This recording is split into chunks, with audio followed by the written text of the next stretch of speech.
तो आप उस हिंदुओं को भी शर्म आना चाहिए जो 8500 के लोभ में राहुल गांधी को संसद में बैठा दिया। और राहुल गांधी आज संसद जैसे पावन मंदिर में बैठ करके हिंदू को गाली देने का काम कर रहा है। और हिंदू को हिंसक हम उसी दिन मानेंगे जिस दिन राहुल गांधी जैसा कंस का वध किसी कोई हिंदू को कृष्ण बन के कर देगा, उस दिन समझ जाएंगे कि इस देश में हिंदू हिंसक है। पहले आपको महंगाई बेरोजगारी दिख रही थी देश में, चुनाव खत्म, महंगाई आपका मुद्दा खत्म। अगर महंगाई बेरोजगारी आपका मुद्दा था तो संसद भवन में जाकर के क्यों नहीं? देखिए, इन लोगों का काम हमेशा से रहा है मैनिपुलेट करना। चाहते हैं कि राहुल गांधी माफी मांगे। पप्पू बनना चाहता है पीएम, ओवैसी बनना चाहता है जिन्ना। वो दोनों तो उस समय, ये दोनों कभी कामयाब नहीं होंगे क्योंकि उस समय बापू थे और आज बाप बैठा है। नमस्कार, आप लोग देख रहे हैं हिंदुस्तान 9 न्यूज और आपके साथ मैं हूं लक्षिता अरोड़ा। तो दोस्तों, जैसा कि आप लोग जानते हैं कि अभी हाल फिलहाल राहुल गांधी ने एक अपना बयान दिया है हिंदुओं को लेकर, और आप लोग ये भी जानते होंगे कि बीजेपी के कुछ लोग कांग्रेस के ऑफिस के बाहर धरना प्रदर्शन कर रहे हैं। तो चलिए फिर दिल्ली की जनता से जानेंगे क्या कुछ उनका इस बारे में कहना है। आइए फिर लोगों से बात करने की कोशिश करते हैं और जुड़ते हैं क्या कुछ दिल्ली की जनता कहती है। एक बात बताइए, अभी जिस तरीके से बीजेपी के जो लोग हैं वो कांग्रेस के ऑफिस के बाहर धरना दे रहे हैं, उस पर आपका क्या कहना है? पहले किस टॉपिक पे धरना दे रहे हैं आप ये बताइए। जो राहुल गांधी ने बयान दिया है हिंदुओं को लेकर। राहुल गांधी अगर इस देश में मेजोरिटी को लेकर के बयान देगा तो एकदम हिंदू समाज, पूरा हिंदू समाज उनका विरोध करेगा, क्यों नहीं करेगा? आज मेजोरिटी वाले देश में अगर आप हिंदू को हिंसक बता रहे हैं तो ये इस देश के हिंदुओं का दुर्भाग्य है कि हिंदुओं ने आपको 99% सीट दिया है, आपको ये 99 सीट दिया है आपको। और अगर 99 सीट रहने के बावजूद देने के बाद आप हिंदुओं को टारगेट कर रहे हैं तो आप उस हिंदुओं को भी शर्म आना चाहिए जो 8500 के लोभ में राहुल गांधी को संसद में बैठा दिया।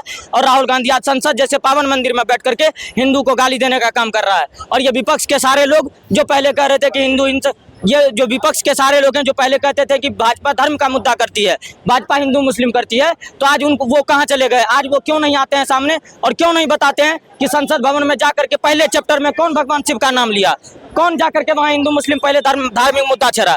अगर धार्मिक मुद्दा छेड़ा है ये कांग्रेस का लोग, तो हिंदू मुस्लिम कौन कर रहा है इस देश में? कांग्रेस कर रही है कि नहीं कर रही है? और अगर हिंदू हिंसक होता, आप बताइए हिंदू को हिंसक आपने क्यों कहा, कैसे कहा? अगर हिंदू हिंसक होता तो क्या इंदिरा गांधी क्या हिंदुओं ने किया है? क्या राजीव गांधी का हिंदुओं ने किया है? अगर ऐसा ये किसी का भी हत्या हिंदू नहीं किया है तो हिंदू हिंसक कैसे हो गया? और हिंदू को हिंसक हम उसी दिन मानेंगे जिस दिन राहुल गांधी जैसा कंस का वध किसी कोई हिंदू को कृष्ण बन के कर देगा, उस दिन समझ जाएंगे कि इस देश में हिंदू हिंसक है। आपको भी ऐसा लगता है कि जैसे राहुल गांधी मोस्टली हिंदुओं को ये टारगेट करने की कोशिश करते हैं? उनका खानदानी किया, वो क्या करेंगे? तो सारा खानदानी है। ऐसे लोग हैं, ये देश को बर्बाद करने में लगे रहेंगे जब तक का ये रहेगा ना। ये कंस है इस समय हमारे देश का, ये बर्बाद करने में कोई कसर नहीं छोड़ेगा। राहुल गांधी को बैल बुद्धि भी बोला गया है, बाल बुद्धि, तो इससे आप सहमत हैं? बिल्कुल 100% सहमत है। पप्पू है तो पूरा पप्पू है। जिसने आलू को सोना बना दे तो वो चीज है, पप्पू नहीं कहलाएगा, वो क्या कहलाएगा? बैल बुद्धि भी है वो, इसमें कोई दो राय नहीं है। बैल बुद्धि तो है ही, बैल बुद्धि बालक बुद्धि का ये कि बुद्धि है ही नहीं। बुद्धि से राहुल गांधी का कोई लेना देना है ही नहीं। बुद्धि उसके पास रहता तो जाकर के सबसे पहले सेकुलर वाला वर्ड नहीं है वहाँ यूज कर लेता, हिंदू मुस्लिम वाला मुद्दा नहीं छेड़ देता। कहते थे कि अभय मुद्रा, आप ही तो नारा दिए थे ना कि हाथ बदलेगा हालात। जब हालात नहीं बदल पाया तो आप हाथ को भगवान से जोड़ रहे हैं कि भगवान भी अभय मुद्रा में आकर के कहते थे। अरे भाई, आप हारे हैं, भगवान को क्यों हरा रहे हैं? और आप इससे पहले लोग ये चुनाव से पहले कह रहे थे कि लोकतंत्र खतरे में है, संविधान खतरे में, आरक्षण खतरे में है। आप बताइए, विपक्ष को मजबूत होना चाहिए, मेजोरिटी में आना चाहिए विपक्ष। लेकिन अगर आज भाजपा ये विपक्ष से 234 सीट के साथ मेजोरिटी में आई है तो आप संसद भवन में वही कर रहे हैं जो अटल बिहारी वाजपेयी जी के साथ हो रहा था। पहले उनको बोलने नहीं दिया जा रहा था, कल वाले संसद भवन के बैठक में भी यही हुआ, मोदी जी को बोलने नहीं दिया जा रहा है। तो अगर पूरा विपक्ष मजबूत हुए हैं तो वहाँ आप मुद्दा लेकर के आइए, व्यवहारिक मुद्दा, मानव का मुद्दा लेकर के आइए जो लोकतंत्र में होता है। लेकिन आप क्या कहते हैं कि विपक्ष सामने वाले पार्टी को बोलने ही नहीं दे रहे हैं। आप क्या चाहिएगा? पहले आपको महंगाई बेरोजगारी दिख रही थी देश में, चुनाव खत्म, महंगाई आपका मुद्दा खत्म। अगर महंगाई बेरोजगारी आपका मुद्दा था तो संसद भवन में जाकर के क्यों नहीं? देखिए, इन लोगों का काम हमेशा से रहा है मैनिपुलेट करना। चाहते हैं कि राहुल गांधी माफी मांगे? राहुल गांधी बिल्कुल माफी मांगे। अरे पूरे कांग्रेस पार्टी और राहुल गांधी हमेशा से हिंदुओं को टारगेट किया है, वहीं से निकला था भगवा आतंकवाद। हिंदूवादी आदमियों को बाहर निकालो, जो हिंदू हिंदू हिंदू करते हैं वो हिंसक होते हैं। अरे भाई, हिंदू हिंसक नहीं है, हिंदू सहिष्णु है। और हिंदू जिस दिन हिंसक हो गया उस दिन कांग्रेस पार्टी का 99 से 0 भी सीट नहीं आएगा भारत में, उनको बता दीजिए। और पूरा हिंदू समाज की तरफ से राहुल गांधी के विरोध में हम लोग खड़े हैं। और राहुल गांधी बिल्कुल इस पे माफी मांगना चाहिए, बिल्कुल मांगना चाहिए। एक बात बताइए, अभी जैसे बीजेपी के जो लोग हैं कांग्रेस के ऑफिस के बाहर प्रदर्शन कर रहे हैं, जिस तरीके से राहुल गांधी ने जो भी अपना बयान दिए हिंदुओं को लेकर, उस पर आपका क्या कहना है? देखिए मैम, कोई भी हो, एक फॉर एग्जाम्पल हमने किसी एक तो विरोध प्रदर्शन, तो भाजपा का धर्म है, वो अपना कर्तव्य निभा रहे हैं विरोध प्रदर्शन करके, उन्हें ताकि एहसास तो हो जिसने तो गलती किया है हिंदुओं के प्रति, तो भाजपा हिंसक बोला तो विरोध प्रदर्शन करेगा ही ना, जायज है, वो अपना जो उनका दायित्व है, कर्तव्य है, भाजपा वाले सही कह रहे हैं। राहुल गांधी ने तो भाई बहुत ही निंदनीय बयान है ना, किसी एक धर्म विशेष को टारगेट करना, बगैर समझे बूझे कुछ भी बोल देना, वोट बैंक की राजनीति है, वो मुसलमानों में लोकप्रिय होना चाहते हैं, इसी बहाने हाईलाइटेड हो जाएंगे। भाई अभी जो उनका अब 50 से 99 आए हैं, तो उम्मीद की किरण जाग गई है। जो अभी उनका पुराना वोट बैंक बट गया है, तेजस्वी, अखिलेश, केजरीवाल, ममता, फिर से वो अपना जड़ मजबूत करना चाह रहे हैं। राजनीतिक बयान दिया जाता है राजनीतिक लाभ के लिए, उन्होंने जो बयानबाजी किया है राजनीतिक लाभ के लिए, ताकि आने वाले आपको मतलब ऐसा लगता है कि केवल हिंदुओं को टारगेट करते हैं? टारगेट करके उन्हें पता है कि भाई मुस्लिम वोट में जो कड़वा सच है, एकजुट पड़ता है, एंटी भाजपा पड़ता है, तो उसमें उनका फोकस है, और हिंदुओं का वोट बटा हुआ है, तो उनका टारगेट है कि 20% इकट्ठा आ जाए। तो जो अभी बेचारे तेजस्वी के पीछे, अखिलेश के पीछे, केजरीवाल के पीछे हो गए थे, तो वो आगे हो जाएंगे, तेजस्वी और अखिलेश और केजरीवाल इनके पीछे हो जाएगा। आपको ऐसा लगता है राहुल गांधी किसी के भी सगे नहीं है? राजनीति में 99% सगा नहीं होता, अवसरवादी होता है। राजनीति है, मौका परस्त है। हाँ, इस मामले में भाजपा एक सिद्धांतवादी है, और बाकी तो ये लालू, मुलायम, केजरीवाल सबका इतिहास उठा के देखिए, ये लोग सब कांग्रेस के खिलाफ बोल के लड़ के सत्ता हासिल आए, और वही राजनीति कर रहे हैं जो कांग्रेस करता था। तो इनका एम था सत्ता। लालू मुलायम जो भी है, लालू मुलायम, केजरीवाल, भाजपा एक ऐसी पार्टी है, इनसे बेहतर पार्टी है। तो अभी उनको, राहुल गांधी को बाल बुद्धि भी बोला गया है, उससे आप सहमत हैं? हाँ सहमत है ना, हम देख रहे थे बयान उनका, ऐसी टी शर्ट पहन के। अरे आप एक सांसद हो तो भैया सांसद की मर्यादा हो, सांसद भी नेता प्रतिपक्ष हो गए हो, तो ऐसे आगे हो जैसे कॉलेज में हो या मोहल्ले में घूम रहे हो, इतना भारी भरकम बयान दे रहे हो, तो भारी भरकम व्यक्तित्व भी तो होना चाहिए। वो मजे में लेते हैं, ऐसे टी शर्ट पहन के संसद भवन में भी आ जाते हैं। देखिएगा अभी जो उन्होंने बयान दिया है, तो ये उनकी मंद बुद्धि, इस विषय में मंद बुद्धि है, जहाँ पे जो उनका दायित्व है, जो उनका एक नाम है, जिस खानदान से है, जो जनता उनसे उम्मीदें करती है, तो उस विषय में मंद बुद्धि है। आपको भी ऐसा लगता है जो ये कह रहे हैं? नहीं, इन्होंने पहले पता नहीं क्या पॉलिटिक्स में बोला, इनके विचार में मैं अभी ऐसा नहीं, कुछ जो राहुल गांधी को बता रहे हैं, सहमत रखते हैं कि बाल बुद्धि है, आपको भी ऐसा लगता है? नहीं, बाल बुद्धि ऐसा होता है क्योंकि जो इतने बड़े नेता हैं, तो उनको आप बाल बुद्धि कैसे बोल सकते हो? तो मतलब आप नहीं मानते कि वो बाल बुद्धि है? बाल बुद्धि नहीं मान सकता। अभी जो राहुल गांधी ने हिंदुओं को हिंसक बोला है, आपने वो सुना? नहीं, उसका बयान तो मैंने सुना नहीं, अगर सुना होता तो उसके समक्ष कुछ विचार अपने रखता, लेकिन मैंने सुना नहीं है, इसके लिए आपने अभी सुना नहीं सुना। अभी जैसे बीजेपी के लोग जो हैं कांग्रेस के ऑफिस के बाहर धरना दे रहे हैं, उस पर आपका क्या कह रहा है?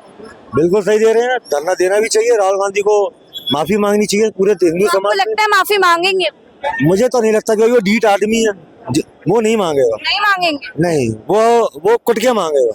वो हिंदू जब तक हिंसक नहीं होगा ना, जब तक उसे बताएगा नहीं आप देख हिंसक किसे कहते हैं, उसे बताना भी जरूरी है ना। वो बोल भी रहे थे कि हिंदू हिंसक है। तो वही, जब वो बोल रहा है कि हिंदू हिंसक है, तो हिंदुओं को बताने का काम भी है कि भाई उसे बताया जाए कि हम हिंसक कैसे। भाई जब आप मुझसे आप हिंसक बोलोगे, अरे भाई मुझसे हिंसक बोलेगा, तो मैं तो उसे बताऊंगा ना हिंसक किसे कहते हैं। जनता जवाब देगी फिर? बिल्कुल जनता जवाब देगी। कैसे देगी जनता जवाब? जनता जवाब मैडम ऐसे देगी, धरना प्रदर्शन जारी रहेगा जब तक ले वो माफी नहीं मांगेंगे, आंदोलन तब तक ले चलता रहेगा सीधा सीधा। हाँ बिल्कुल। अच्छा, उनको अभी बाल बुद्धि भी बोला है, तो उससे आप सहमत हैं? बिल्कुल, बाल बुद्धि ही है वो, उम्र 55 की, दिल 55 का, तो वही मैच्योर तो वो हुए ही नहीं है। और ये मीडिया वाले होते युवा बताते हो, ये 40 साल के बाद कोई युवा नहीं रहता, तो वो युवा नहीं है।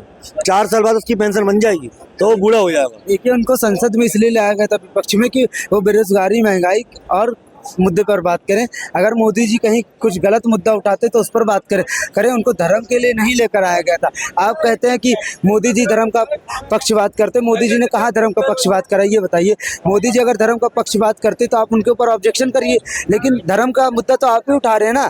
जय फिलिस्तीन के नारे लग रहे हैं, फिर उसके बाद आप कह रहे हैं कि हिंदू हिंसा करता है। बताइए हिंदू हिंसा कहाँ करता है? अगर हिंदू जिस दिन हिंसा करने पर उतर आया ना तो आपको भागे रास्ता नहीं मिलेगा, ये भी याद रखिएगा। आपको भी ऐसा लगता है कि राहुल गांधी जो है हिंदू मुस्लिम ही केवल करते रहते तो इनके बाप दादों ने हिंदू मुस्लिम करके राजनीति करी है। इस देश का बंटवारा उन्होंने हिंदू मुस्लिम करके किया। सिखों को 1984 में दिल्ली में यही मारा गया। इलाहाबाद में साधु संतों पे इन्होंने गोलियां और लाठियां चलवाई थी। इमरजेंसी दौरान कितने लोगों की इन्होंने 60 लाख लोगों की नसबंदियां करा दी थी। तो ये क्या है? इन्होंने किया ही देश के लिए, किया ही क्या है? सिर्फ इन्होंने सिर्फ सत्ता की रोटी खाई है, इसके अलावा कुछ नहीं किया। देश के लिए कुछ भी नहीं किया। इन्होंने देश को सिर्फ बांटा है। आप लोगों को लगता है कि वो लड़वाने की कोशिश करते हैं लोगों को आपस में? मैडम शुरुआत से लड़वाने की कोशिश तो करी जा रही है। बताइए संतों पे गोलियां उनके पार्टी मतलब उनके राज्य में चली, ठीक है। कश्मीरों पंडितों पे लाठियां उनके राज्य में चली, ठीक है। कार सेवकों को उन्होंने मरवाया। तो बताइए पक्षपात कौन कर रहा है? वही तो कर रहे हैं। ये बताइए आज जितनी भी योजनाएं, जितना भी सब कुछ मिल रहा है, सारी सबको मिल रहा है। ये बताइए कहीं भी ये लिखा है कि मुस्लिमों को नहीं मिलेगा? तो आप खुद ही देख ले धर्म की राजनीति कौन कर रहा है और कौन नहीं कर रहा है। लगता है कहीं ना कहीं उनका जल्दी घमंड टूटेगा। बिल्कुल मैम, 15 सालों में तो टूट गया ना। 3 बार तो उनका कमेंट टूट गया ना। लेकिन वो 99 नंबर ला के तो इतना चल रहे हैं जैसे पता नहीं उन्होंने क्या हासिल कर लिया हो। उन्हें याद होना चाहिए 543 में से 99 नंबर लाए हैं। वो 20% भी नंबर नहीं है, हिसाब कैसे लगाया जाए। और वो इतना उछल रहे हैं जैसे पता नहीं उन्होंने क्या पा लिया है। वो मंद बुद्धि है, जैसे कांग्रेस के लोग उन्हें बताते रहते हैं वैसा वो करते रहते हैं। उसे कुछ तो आता नहीं है कि मुझे क्या बोलना है क्या नहीं बोलना है। जो कांग्रेस के उसके एडवाइजर है वो जो उसको लिख के दे देते हैं वो बोल देता है। पढ़ा लिखा तो वो है नहीं बेचारा। मैडम देखिए राष्ट्रीय पार्टी है वो, ठीक है ना। 3 बार हुआ है चुनाव, ठीक है ना। तीनों बार बहुमत में नहीं आ पाई। बताइए तीनों बार बहुमत से विपक्ष में नहीं आ पाई। इस बार गठबंधन की वजह से इस बार तो कह रहे थे कि विश्वास है उनको प्रधानमंत्री बन जाएंगे। अरे मैडम कहाँ भी ज्यादा चाहिए। इस बात पे बात बोल के मैं अपनी लाइन खत्म करना चाहता हूँ। पप्पू बनना चाहता है पीएम, ओवैसी बनना चाहता है जिन्ना। वो दोनों तो उस समय, ये दोनों कभी कामयाब नहीं होंगे क्योंकि उस समय बापू थे और आज बाप बैठा है। तो उन्हें ये समझना चाहिए वो आज बापू को देश नहीं है, बाप का देश है। मैडम ये बताइए, वो कहते हैं कि हमारी सरकार जो है भाजपा की सरकार, वो बैसाखी की सरकार है। ये बताइए आपने तो इतने लोग से गठबंधन कर रखा, अगर आपकी सरकार बनेगी तो उसको हम क्या नाम दे? लंगड़ी लूली सरकार? ये बताइए वो कभी कुछ नहीं बन सकते हैं। उनका केवल एक सपना ही रह जाएगा। 8,500 का लॉलीपॉप तो दिया, क्यों नहीं दे रहे जनता को? ये बताइए लखनऊ में क्यों बंद करके भाग गए अखिलेश यादव? आखिर 8,500 रुपए दे तो आपको लगता है कि जनता अब जागरूक हो चुकी है? बिल्कुल जनता जागृति हो चुकी है, इसीलिए तो हर जगह धरना प्रदर्शन हो रहा है। और धरना प्रदर्शन ऐसे होता रहेगा जब तक राहुल गांधी माफी नहीं मांगेंगे। तो आपको लग रहा है कि जल्दी माफी मांगेंगे वो? हाँ माफी मांगनी पड़ेगी। या घमंड बीच में आ जाए? घमंड अगर बीच में आएगा तो मैडम देखिए जनता तो इस बार जानी गई। अगर घमंड बीच में आएगा तो जनता इस बार जो 99 लेकर अगली बार 4 सीट भी नहीं आएगी।